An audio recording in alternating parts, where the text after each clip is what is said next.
We can't Born any entertainment for ನನ್ನ ಲೈಫಲ್ಲಿ ನಾನು ಯಾವುದೇ ಎಂಟರ್ಟೈನ್ಮೆಂಟ್ ಹುಟ್ಟಿಲ್ಲ ಅನ್ಕೋ, ನೀನ್ ಖಂಡಿತ ಸಕ್ಸಸ್ ಆಗ್ತೀಯ.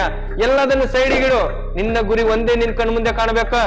ಎದ್ರು ಬಿದ್ರು ಮಲ್ಕೊಂಡ್ರು ಕೂತ್ಕೊಂಡ್ರು ನಿನ್ ಗುರಿ ನಿನ್ ತಲೆಯಲ್ಲಿ ಇರ್ಬೇಕು. ಅವಾಗ ನೀನ್ ಅನ್ಕೊಂಡಿದ್ ಗುರಿ ಮುಟ್ತೀಯ. ಯಾಕೆ ಮುಟ್ಟಲ್ಲ? ಅದು ಖಂಡಿತ ಸಿಗತ್ ನಿನಗೆ. ನೀನೊಂದ್ ಗುರಿನೇ ಒಂದ್ ಕಡೆ, ನೀನ್ ಮಾಡೋ ಕೆಲ್ಸನೇ ಒಂದ್ ಕಡೆ ಆದ್ರೆ ಇನ್ನೆಲ್ಲಿ ಲೈಫಲ್ಲಿ ಅದಾಗಲ್ಲ ಅಣ್ಣ. ಅದನ್ನ ಬಿಟ್ಬಿಡ, ಬಿಟ್ಬಿಡ. ಇದೆಯಾ ನಿನ್ನ ಲಟ? ನಾನು ಬೆನ್ಸ್ ಕಾರಲ್ಲಿ ಓಡಾಡ್ಬೇಕು ಅಂತ ಆಸೆ ಇದೆಯಾ? ಲಕ್ಸುರಿ ಲೈಫ್ ನ ಮಾಡ್ಬೇಕಂತ ಆಸೆ ಇದೆಯಾ? ಪಡು ಪ್ರಯತ್ನ, ಕಷ್ಟಪಟ್ರೆ ಸಿಗದ. ನಿನ್ ಮೇಲೆ ಒಂದ್ ನಂಬಿಕೆ ಇಟ್ಕೋ, ಆ ನಂಬಿಕೆ ಇಟ್ಕೊಂಡು ಕಷ್ಟಪಡು, ಖಂಡಿತ ಸಕ್ಸಸ್ ಆಗ್ತೀಯ. ಇಲ್ಲ ಅಂದ್ರೆ ಬೇರೆ ನೋಡ್ಕೊಂಡು ಅವ್ರ ಬಗ್ಗೆ ಮಾತಾಡ್ಕೊಂಡು ಕಟ್ಟೆ ಮೇಲೆ ಕೂತ್ಕೊಂಡು ಕಾಲಹರಣ ಮಾಡ್ಬೇಕಾಗಿರೋದು ಇದೇ ನಿನ್ ಲೈಫ್ ಆಗತ್ತ. ಇಷ್ಟೇ ಆಗತ್ತ ನಿನ್ ಕೈಲಿ, ಮಾಡ್ ತೋರ್ಸು. ನೆಕ್ಸ್ಟ್ ವಿಡಿಯೋದಲ್ಲಿ ಬರ್ತೀನಿ. ಬಾಯ್.